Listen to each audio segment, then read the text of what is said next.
Let start 17th term of an AP exceeded its 10th term by 7 అన్నాడు.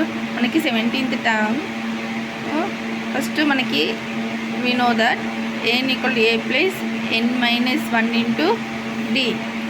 So here 17th term and a17 equal to it exceeded its 10th, that means a10 by how much is 7. So a17 minus a10 equal to 7.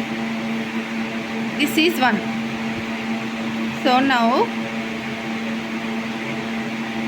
a17 equal to a plus 16d,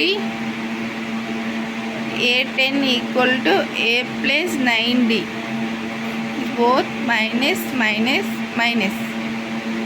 So a17 minus a10, that equal to these two cancel, 16 minus 16d minus 9d, that is 7d. a17 minus a10 equal to how much? 7. 7d equal to 7.